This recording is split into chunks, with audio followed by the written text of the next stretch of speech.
Welcome back to the Deep Dive.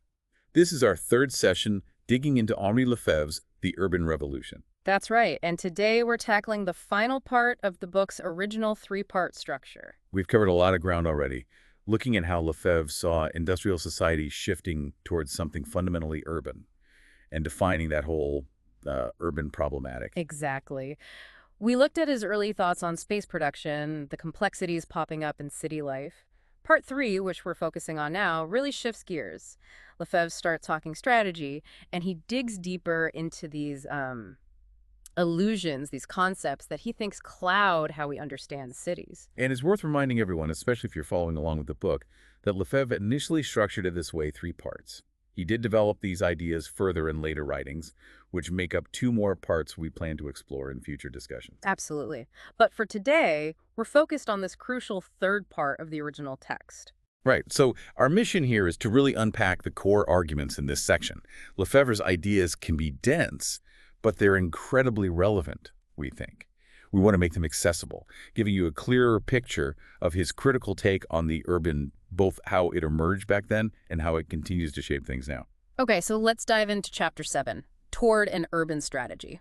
Lefebvre kicks off by pointing out a kind of lag in thinking. A lag? How so? Well, he says that while theorists were really grappling with Marx's critique of capitalism, they hadn't quite caught up with this new reality, this emerging urban totality. Oh.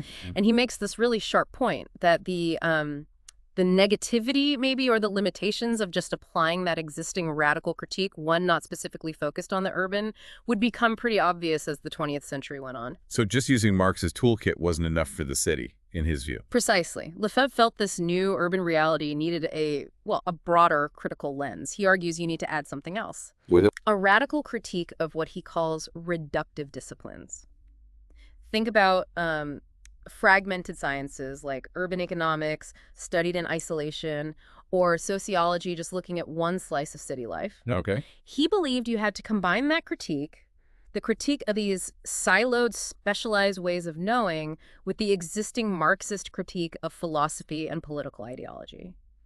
Only then, he thought, could you really grasp the whole picture, this totality that was emerging. So it's like breaking down academic silos to see the bigger urban picture. Yeah, you could put it that way. He saw those fragmented approaches as a bit of a trap. Okay, that makes sense. Yeah. Then he moves into this dialectic, this tension between urban form and content. What's the key idea there? What's really interesting here is his claim that often the content, what he calls the real, actual lived experiences, social interactions, everyday stuff that gets analyzed pretty superficially. Right. While at the same time, the physical buildings, the infrastructure, the design gets all the attention. It's overemphasized. Right, the flashy architecture. Exactly. Lefebvre says we need to dig deeper into those social realities, not just get fixated on the visible stuff. He felt the lives people were actually living in those spaces weren't getting enough serious analysis. That's a powerful point about where analytical focus often goes. Next up, he criticizes specialized politics and structures. What's his main worry? He argues that within these specific political arenas or established institutions, certain ideologies develop particular ways of seeing the world. And his concern is that these ideologies often end up, maybe unintentionally, obscuring the real underlying urban problems. And hiding the potential for change. Yes, and hiding the potential for transforming those problems. He even suggests that these ideologies, these frameworks developed to tackle issues, are often kind of ill-suited for the job precisely because they fail to see the interconnectedness, the totality of the urban situation. It's like they have blinders on, focusing on one part and missing the whole. Kind of. It's like treating symptoms without diagnosing the underlying disease, so the treatments don't really work. Got it. He also talks about a tension between practical projects and plans on one hand and the level of ideologies on the other. What's the dynamic there? This is a really key observation. He says, look, when you're actually planning and building things, the projects, the execution, there's often a kind of technical or logistical logic at play. Makes sense. But then you get to the level of ideologies, the arguments about what these projects mean, who they're for, which groups are involved, and that's where conflict kicks in. He calls the people involved disputants. Wow.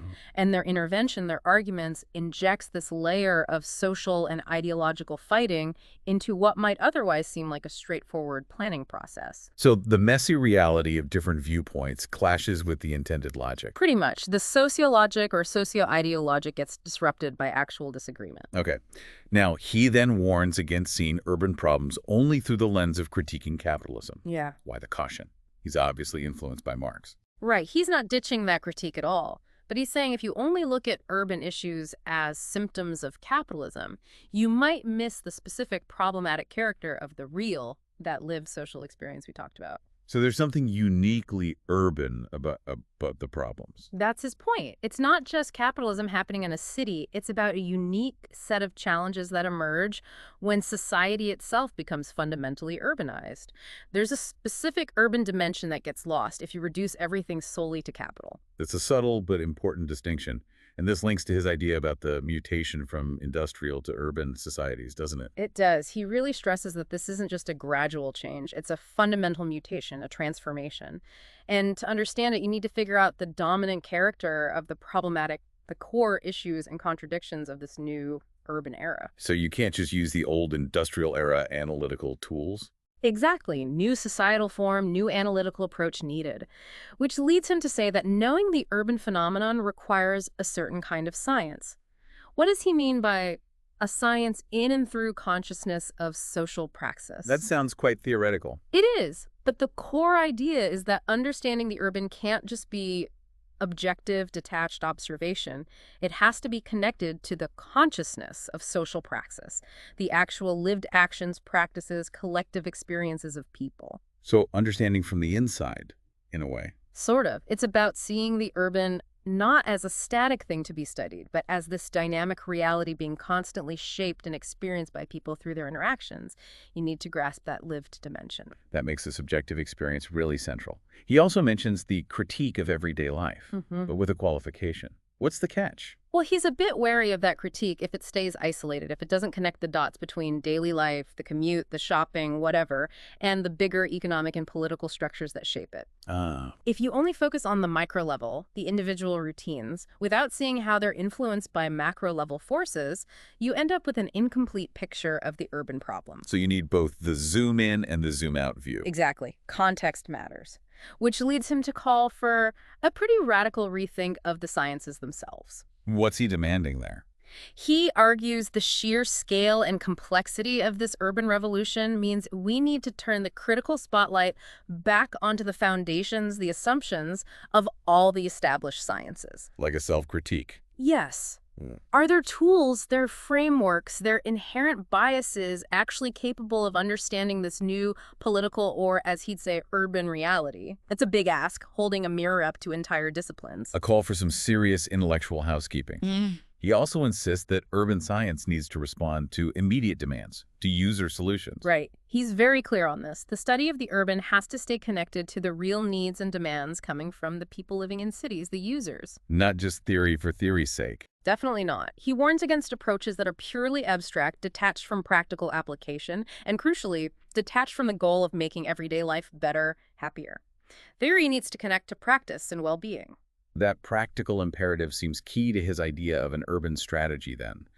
What are the main elements of that strategy? Well, for Lefebvre, strategy is essential. He talks about using technology optimally, maximally, but not as an end in itself, as a tool to solve urban problems and transform everyday life. Okay, technology as a means. And, very importantly, he stresses the role of initiatives coming from everywhere. Grassroots movements, community actions, alongside larger planned interventions. It's not just top-down, it needs engagement from all levels. So tech innovation plus broad social action. He also makes a point about distinguishing thought and action. Why is that distinction important here? He argues that to actually move from just thinking about the urban condition to acting transformatively, what he calls moving from philosophy to metaphilosophy, you absolutely need a clear idea of what the urban currently is, what its meaning is. You need to understand it before you can change it effectively. Exactly. Clear thought is the foundation for effective action. Okay. Now, he applies this to political strategy and talks about a crisis of the left. How does he see that relating to the urban?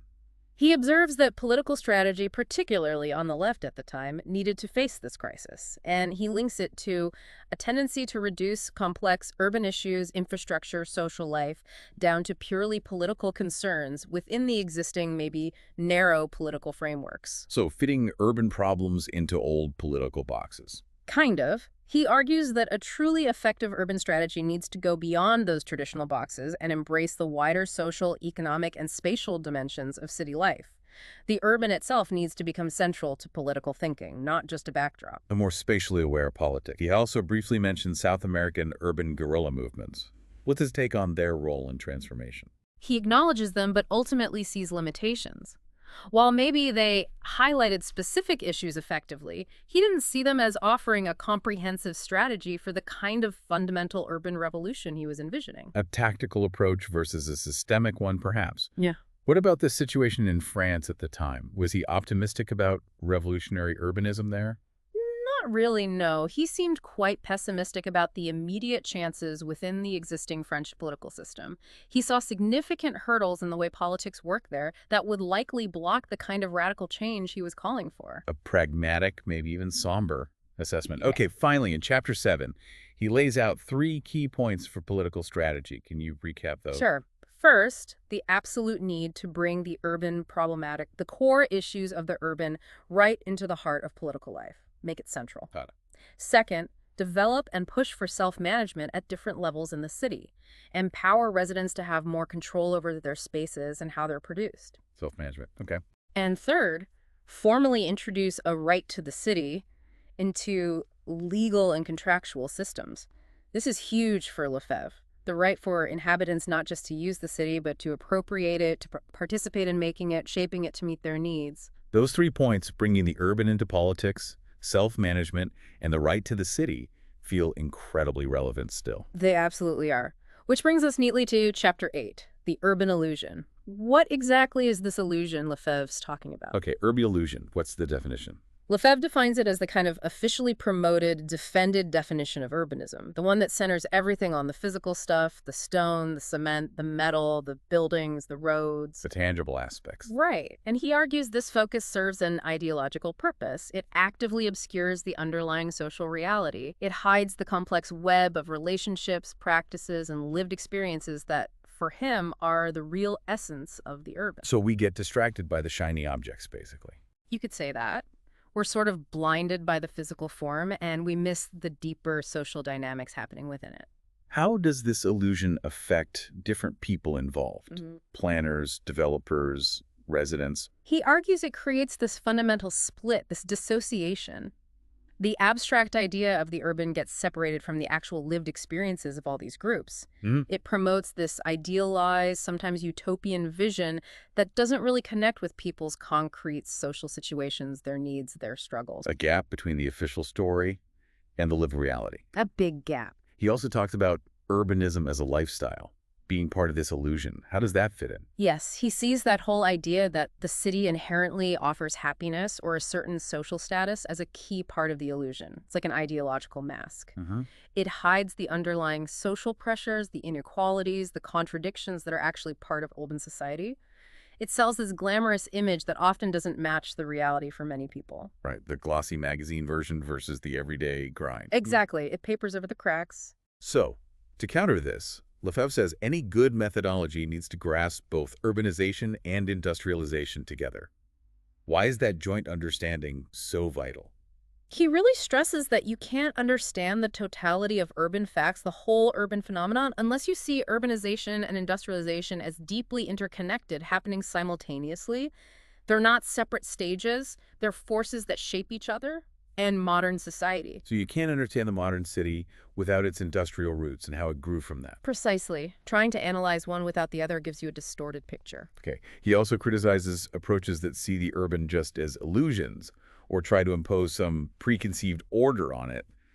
What's wrong with those views? He thinks they fail to engage with the actual dynamics, the messiness, the contradictions of real urban life. Either they dismiss it as just misleading appearances, or they try to force it into a neat theoretical box, imposing an abstract order that doesn't fit the often chaotic reality. It's like trying to simplify something that's inherently complex. Exactly. It prioritizes the model over the lived experience. He argues the complexity will always resist those simplistic frames. Which points to the need for maybe analytical humility. Yeah. Now he gets into something really central, the value of production in neo-capitalism and how space becomes a key part of that. This feels pivotal. Oh, absolutely. It's crucial. He argues that under neo-capitalism, making value through production becomes ever more central. And space itself gets pulled into this process in a new way Oh. through commodification. Land, buildings, they become commodities to be bought, sold, exchanged, primarily as ways to accumulate capital. Right. Real estate is investment. Yes. And what's really insightful is his point that space, through this process, stops being neutral. It becomes localized, identifiable, and loaded with social meaning, even symbolic or, as he puts it, sacred meaning.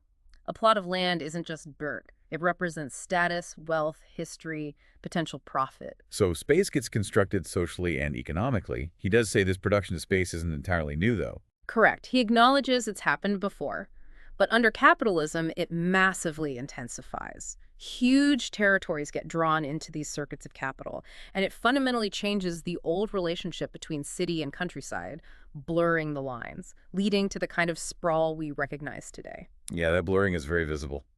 Lefebvre also says urbanism tends to exaggerate the importance of planned activities, official rules. What's the consequence of that?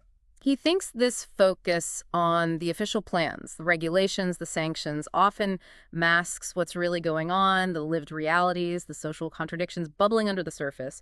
The official story presents this neat, controlled city. Which doesn't always match how people actually use or experience it. Exactly. There's often a big disconnect between the plan on paper and the reality on the ground. And this links to his point about the user or participant being reduced to just a buyer of space. Yes. Within this illusion, the person living in the city interacting with it often gets treated simply as a consumer, someone buying a piece of commodified space. Their agency is just purchasing power. Pretty much. Their potential to actively shape their environment, their actual needs, these get sidelined by the logic of the market, the commodity exchange. That's a pretty stark view of how urban life gets commodified. He uses this phrase, the sorrowful mythology of the architect. What's that about? It's a critique of how urban ideology often builds up this romanticized image of the architect as this kind of all-knowing master planner. The visionary genius. Right. And this mythology, Lefebvre says, ignores the actual lived experiences of the people who have to live with the architect's designs. It also ignores the unintended consequences, sometimes negative ones. The focus is on the designer's intent, not the user's reality. Like praising the chef without asking if the diners like the food. That's a good analogy, yeah. He also argues that ideology can often just overwhelm the actual use value of spaces. Precisely. He sees situations where symbolic value or exchange value or some abstract idea of order or aesthetics gets prioritized over how a space actually works for the people using it every day. So a beautiful public plaza that nobody actually uses because it's impractical. That would be a classic example. This disconnect leads to frustration, alienation, this kind of silent suffering when the built environment just doesn't meet people's real needs. Form over function, but also ideology over lived experience. Right. Now, Lefebvre also insists there are organic links between art, technology, and science, pushing back against separating them. What's the point of seeing those connections? He critiques ideologies that try to put these things in separate boxes. He says, no, they're inherently linked, they influence each other constantly, and he warns about a potential fetishism of satisfaction coming from just focusing on technology. What does he mean by that? Fetishism of satisfaction. Like seeing tech advances as good in themselves without asking why they're being pushed, who benefits, what the broader impact on well-being and society is. We need to see these fields working together and understand the power dynamics involved. A more holistic view of how our world gets shaped. He then says the diseases of space reflect deeper social problems. Yes. Things like urban decay, segregation, poor infrastructure. He doesn't see these as just technical glitches. He sees them as symptoms, outward signs of deeper social inequalities, conflicts, systemic problems in society itself. So fixing the symptom won't cure the disease. Exactly. And the urban illusion, by focusing on the surface, prevents us from seeing and tackling those root social causes. A badly designed neighborhood isn't just bad design. It might reflect underlying economic disparity or political neglect. That really connects the spatial and the social. Mm. He also argues urbanism is leaning towards a technostructure. What is that and what's the concern? He sees a trend towards systems heavily reliant on technology, bureaucracy, and economic efficiency, a technostructure. And while this might be great for boosting production, There's a but. right, he questions whether this technostructure is actually good for ensuring the long-term survival, the well-being, the holistic development of urban society, and the people in it. Efficiency for profit might be overshadowing human needs. The crucial question about the ultimate goals of urban development. And he argues the illusion itself stops us from seeing the contradictions within urban society. Yes. By hiding the social realities, by promoting these idealized images, the illusion makes it hard to clearly see the fundamental contradictions, the tensions between groups, the inequalities, the conflicting needs. And if you can't see the problems clearly, You can't effectively act to solve them. precisely, it creates a kind of cognitive barrier. He also critiques the concept of the center in urbanism. What's the issue there? He argues that the way center is often used, like the central business district or the historic core, tends to obscure the real power dynamics. It's not just a geographical point. It's a site where power is concentrated and exercised. So who controls the center, and how does that shape the rest of the city? Exactly. It reinforces hierarchies and masks how control operates. It's about the power geometries embedded in the city's structure. And linked to that, he warns against defining the urban beat just by its morphology, its physical appearance. Yes, he's very insistent on this. You can't understand the urban just by looking at building styles or street layouts. You have to dig into the underlying social, economic, political processes that make the city what it is. It's not just what it looks like, it's what it does and the interactions within it. Look beyond the surface. Okay, 2 final points from this chapter. Negative terms in planning law and limits of certain kinds of self-management. Briefly, what are those? He notes that planning language is often full of don'ts prohibitions, restrictions, rather than positive visions for transformation.